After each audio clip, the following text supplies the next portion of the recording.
This is USCHO Weekend Review. And here is your host, Ed Trefsker. Welcome to USCHO Weekend Review for Monday, December 1st, 2025. I'm Ed Trefsker alongside Jim Connolly and Derek Schooley. This podcast is sponsored by the NCAA Men's Division I Frozen Four, April 9th and 11th, 2026 in Las Vegas. Visit ncaa.com/mfrozen4 and get your tickets now.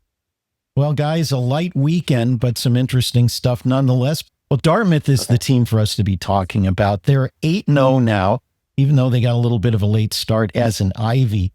Over the weekend, beat Vermont 7-2 and Merrimack in a squeaker 1-0. Hayden Stavroff has 7 goals and 11 points in those 8 games, leading the team in scoring. And a tandem in goal, Roan Clark and Emmett Croteau have split time evenly down the middle. Clark, .921 save percentage, 1.51 goals against. And get this, Croteau, .970 save percentage and a .75 goals against. They have Brown, Yale, Army, and New Hampshire coming up. Longtime rivalry with UNH. And that's coming before semester break. Is it crazy to even consider this team 12-0 going into the break? I'm sure somebody's looking for an upset there, and Army knows about upsets. This is a team that we've been talking about for a couple weeks now, week after week after week. And from what I was told, that it's an older veteran team, and it's a different team than what we've been talking about here so far. No CHL players, built from the BCHL, USHL, NAHL model. It's built in kind of the old school type of model. No youth sports, not a lot of transfers, just kind of a team that Reed Cashman's put together, grown together, and still kind of in that old school college hockey model. And they've grown together and played together. Now, yeah, are they for real? I still don't know. And I think as we move on through the week, we're going to talk buy and sell, and you're going to be interested to see my answer on it. But right now, they're hot, they're undefeated, and it's December, so you got to be talking about them. But we've talked an awful lot about them. Strength of schedule to me is still a question mark. I guess that is the one place where you kind of look and say, okay, they have the 61st out of 63 teams in terms of strength of schedule. It hasn't been a strong schedule out of the gate, but you can only win the games that are in front of you. Right now, Dartmouth's winning games. They're winning different types of games. I look at that Merrimack game, a 1-0 tight game right after they played Vermont in what was a wide open game. But I watched that Vermont game on TV, and I'm really impressed that Dartmouth's defense doesn't allow much. So it's hard to get the opportunities, and then their goaltending, as you mentioned, Ed, it's just been stellar. Croteau right now, just 3 goals against in 4 games. That's an outstanding number, and the save percentage of .970 to go with it. I think this is a complete team. We're going to see a lot between now and break. I look at that UNH game on the road. It's a rival. That one is the one I kind of have circled as that could be the road bump. But as you said, Army's knocked off some teams already. They're coming up on their schedule. Every game is a challenge, no doubt. But I like the way Dartmouth started here. I mentioned Army. I'm going to pull an audible here. Army with a 5-4 upset at Tate Rink over the weekend over UMass. And it was Jacob Baran's first collegiate win, son of Marty Baran. And if you haven't seen the highlights of a series where he just was unbelievable, way out of the goal, getting back across, making saves to help preserve that was something. But again, we always say anybody can beat anybody in D1 right now, and I think more now than it ever has been. But we'll talk more about Dartmouth later on in the week. A preview on Wednesday. We'll have a buy and sell. Fingers crossed on that. Tried to do that last time, and technical glitches got in our way. But anyway, elsewhere around college hockey, kind of a light week. 5 of the top 20 were idle. And let me mention one of those teams idle, Penn State. Their last game was on November 22nd. They don't hit the ice again as a team. They'll have players in various places, especially the Spengler Cup, but They don't have an NCAA game again until January 3rd. I mean, how long a gap is that? That's almost crazy. In fact, Derek, if you had that much time off, what would you do with the team? I mean, that's just way too long, isn't it? Go to Florida. No, you know what? You got to figure out ways to keep a team engaged. We play this weekend at Air Force, and then we're off until we play. I think it's the 5th and 6th, and we don't play till the 30th.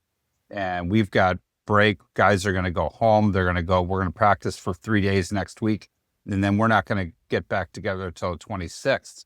So you're going to have to have the guys do a lot on their own. But for them, every day that they have people playing games, I'm keeping my fingers crossed that they don't have injuries.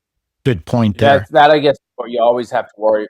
And that's what you have to worry about with World Juniors. Now Spengler Cup coming in, obviously the injuries are one of the big things that you look at. You don't want to lose a player at a game that doesn't matter for the college season. I know that you want to represent your country. That's a big deal.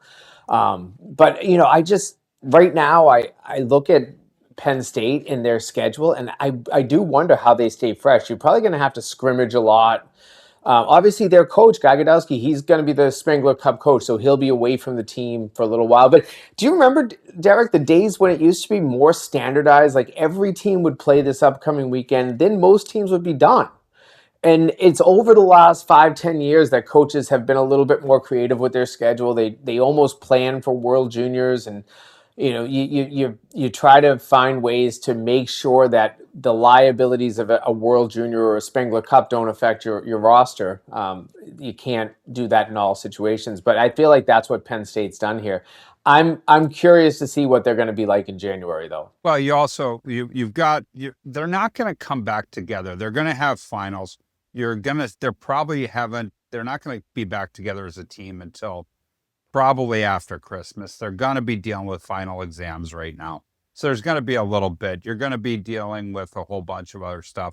You're probably going to practice 3 to 4 times a week. You may keep them fresh in a scrimmage once a weekend. You're going to be doing a lot of skill development stuff. This is also a time where you can work on things that you haven't had a chance to work on a lot during the year. 6-on-5, 5-on-6, 4-on-3s, things that you haven't had a chance to really hit on in practice that you can hit on during off weeks. So look for them to do some special thing. Well, for the teams that did play, some who didn't have the weekend off also had some single games. Some good sweeps. Michigan 5-1 and 4-3 in overtime at Harvard. Saturday's overtime win spoiled a 3-goal come from behind third period from the Crimson. So Michigan, who is not going to be unanimous, but will be number 1 in today's poll, continues to hold on to number 1. And they're just doing what Michigan does. Think about it right here. They only scored 9 goals this weekend. They were below their scoring average this weekend. Only scored 9 against Harvard. They were almost a goal plus below their scoring average for the weekend. They're really playing well right now. And Harvard, that was a great comeback on Saturday to force overtime, but then you get into overtime, and Will Horkoff had a weekend, a 4-goal weekend for him. He is really, we've talked a lot about some of the players at Duluth in terms of their offensive production this year. That first line at Michigan is really producing right now, and Horkoff kind of leads the way with that. Egg had a goal, 5 assists, 6 points. So you've got right there, of their 9, that's 6 points from their top guys. I mean, you're talking a top line driving the bus there. You got top lines all over the country that hope they have those on a weekend. I mean, or a month sometimes, and they're doing that on a weekend. I mean, 9 goals. That's right now for some teams. That's 2 weeks. That's 3 weeks, and they're doing it over a weekend, and that's a down weekend for them. So the first world problems that they got right now. Michigan State with a sweep of Colgate 5-2 and 4-1. Number 3, Michigan State, and I expect they'll still be number 3 in the poll. We're recording before that comes out, but they're staying right there, just waiting for Michigan to stumble to slip right back into that. Although you got 3, the top 3 in the poll I think Wisconsin will probably stay at number 2 from the Big Ten, but that's not a bad Colgate team either. So that's a solid pair of wins for the Spartans. Also, North Dakota swept Bemidji State. The Fighting Hawks coming in at number 5 last week. Number 9, Quinnipiac over Holy Cross, but in overtime. So, thumbs up for Bill Riga and his squad taking the Bobcats to overtime. Not the moral victory you want, but an indicator of how good the Crusaders are. Stonehill, the other part of Quinnipiac's sweep on the weekend, and then Minnesota State over Northern Michigan. And Northern Michigan just needs a win somewhere along the line. But, some strong teams continuing to maybe separate themselves from the pack. It was maybe 3 or 4 weeks ago we were talking about, is this going to be really homogenized, or is some of the cream going to rise? We're seeing that cream start to rise. And you mentioned, Michigan and Michigan State maybe waiting for Michigan to falter. Well, they get to control their destiny. They play this weekend, Michigan State. That should be one of the best. When you think about that rivalry and how many great games they've played, how many times have they both been in the top 3 in the national polls when they face off? Probably not that often. So I think that's fantastic. And then the other ones you mentioned, Holy Cross, that was a good effort, a 7-6 win for Quinnipiac in overtime the other night. Then they found a way to get it done. That was not an easy weekend. It was not a clean weekend for Quinnipiac, but those are the 2 wins you need.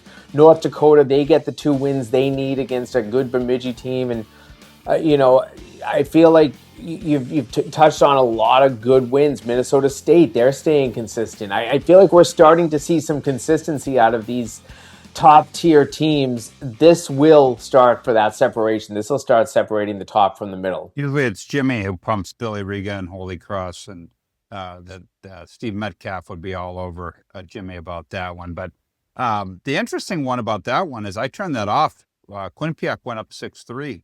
And Holy Cross scored 3 late to tie it, and then overtime. But the one thing I'll talked about, it's kind of right-siding it. We talked last week while Ed was gone a lot about the NPI and how crazy it was. If you look at it right now, it almost looks like it's normal. It looks normal-ish. Last week it looked really crazy. Even on Friday it looked crazy.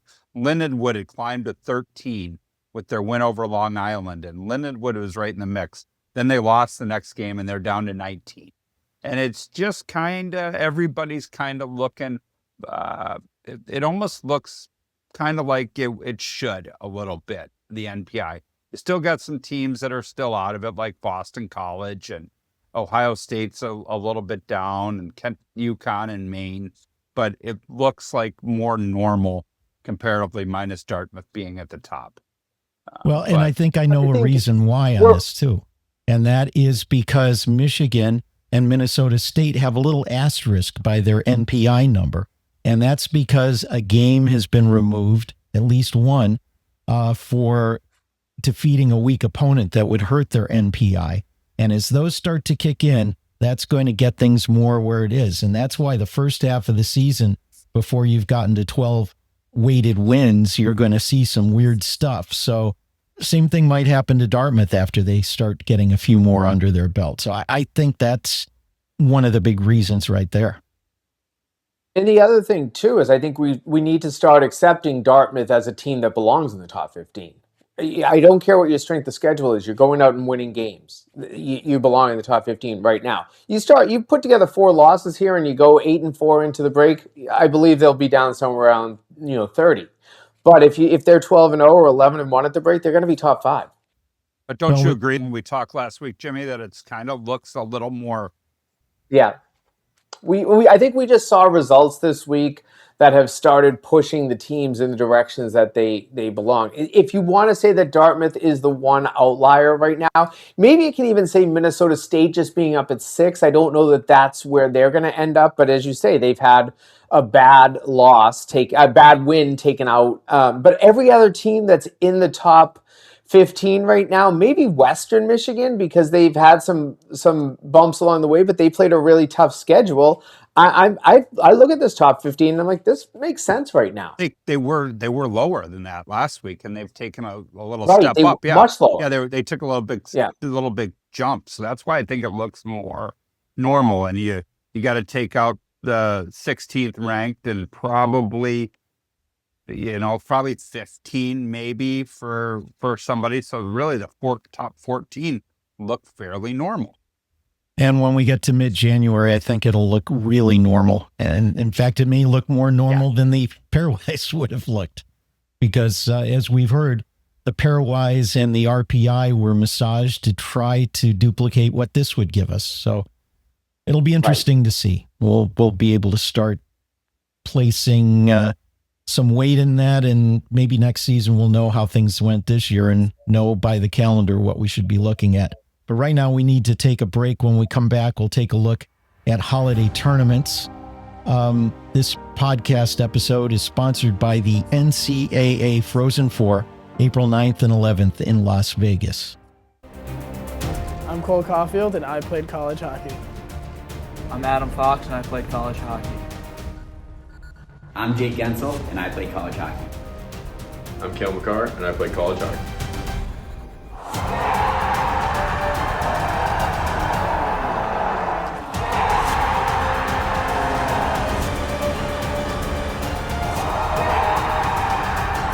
Whether you're a fan or a player, nothing compares to college hockey.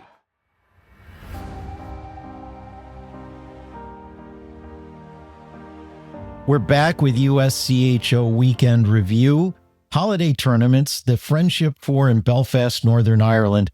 I got to go on that trip. It was terrific to be over there. I've already decided if I get evicted from the U.S., the English-speaking country I'd most want to go to is the Republic of Ireland. I could live there very easily, I think. The people are great. They speak the language. It was a terrific time. And some good hockey played, and we really found out for sure, I think, that Miami and Union are for real. Miami got to ring the bell as they won the Bell Pot. They had a 4-0 win over RIT, 2-0 late, a couple of empty net goals in the Friday game, and a 3-2 win over number 20 Union in the championship game. Great for Miami. The Redhawks have really turned things around this year. They were an impressive team, although having seen both teams, I did not get to see the championship game, but seeing the two teams, I still say watch out for Union. But to go from a 3-win season last year and no wins in conference in the NCHC for that is really really terrific for Anthony Noreen and the Redhawks. Just to pick up a trophy, right? You feel like you've really accomplished something. You've participated in a holiday tournament. You travel to a different country. That's all well and good. But when you think about where Miami was, and they've had a nice start to their season, to win a trophy, to know that you sat there in 2 games and won when you had to, chips on the table, I think that is something that you can really hang your hat on if you're Miami right now. And credit to Union, that was a very good showing for them. I think you're right, Ed. That's a good Union team. We know that they're going to be a top 20 team for most of this season. But I still say Miami builds on this. This is one you should be able to take back into some league play and at least have some believability in your team. I think this is a scary Miami team just because of the fact that they will play spoiler all year.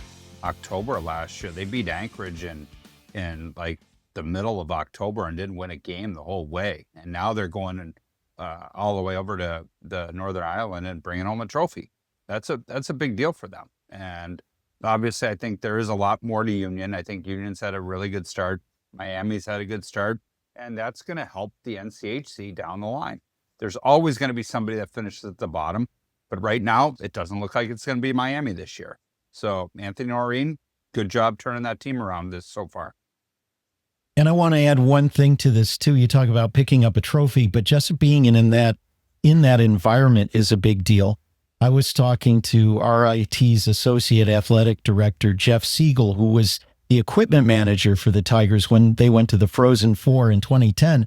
And I said, this seems, with the distractions and the activities, a little bit like the Frozen Four. And he said, no, it's exactly like the Frozen Four. And navigating appointments and public appearances and schedules and fans and family and all that, very much like that NCAA tournament experience. So maybe a little bit of that will help all the teams that were in there to understand what they may see in the postseason. Yeah, that is one thing with this tournament. It's a logistical challenge. You're traveling a whole team. Most teams will put together some sort of a travel package for their fans. So now you've got fans traveling with you, parents traveling with you. You have some of these travel parties probably get over 150. You're now in a different country. I mean, there's a lot to navigate. I think in the at least my memory back I was there for the first tournament ever. There was a lot of media obligations. There were a lot of visits to schools and in the youth of the community. So the players had a lot on their plate during that week, as much as it is a trip and a social and a cultural experience. There was still business, and that's a credit to the teams that can go over there and win. York used to say trophy season. Mm-hmm. Yep. Prepares you for the NCAA tournament. We'll see if that starts, and obviously leads into the next one, Adirondack, Lake Placid. Yeah, and a good for Alaska winning the Adirondack Winter Invitational in Lake Placid, a 2-0 win over St. Lawrence on Friday and 3-2 over Clarkson on Saturday. All the independent schools have a tough schedule and a heck of a lot of travel, and it's got to feel good to go back to the 49th state with some hardware. Travel. I mean, Alaska and Alaska Anchorage this season have had unbelievable travel schedules at this point. So I really do. Hats off to Alaska. You're always on the road, it seems. These trips are really long. You're talking about long plane rides everywhere. You go to Lake Placid, great atmosphere, great place to play this tournament. And you had to play basically the host schools, Clarkson and St. Lawrence. You come away with the 2 victories, and they get to take home the trophy. This is another program. It feels similar to Miami. There's been so many challenges for the 2 Alaskan programs, since COVID and just budgets and program cuts and the threats and all of that sort of stuff. So I look at both Miami and Alaska winning trophies this weekend. Those are great storylines for college hockey. I wouldn't have had that on my bingo card of those. If you had to pick the 2 to win, it would have been those probably wouldn't have been the 2 pairings that I would have had. But to go and beat Clarkson after trailing 2-1 after 1, and then get the late goal for Fairbanks, but to go and to beat Clarkson, Lowell being there, and then like you said, to beat the 2 home teams with St. Lawrence, that is a big win. Fairbanks will travel. They get invited to these tournaments. They were at the Icebreaker. They're there. Fairbanks travels. They will put the miles on, and they're willing to go. They've got the we'll play anybody mod, and hats off to them for doing it. But like I said, those 2 were not on my bingo card. If you would any combination, I probably wouldn't add those 2 to win that tournament. And maybe next year, some fans traveling up there as they announced that Merrimack and RIT will take on St. Lawrence and Clarkson in Lake Placid next year. Number 19 BU and number 17 Cornell, they renewed their semi-annual rivalry at Madison Square Garden for red-hot hockey.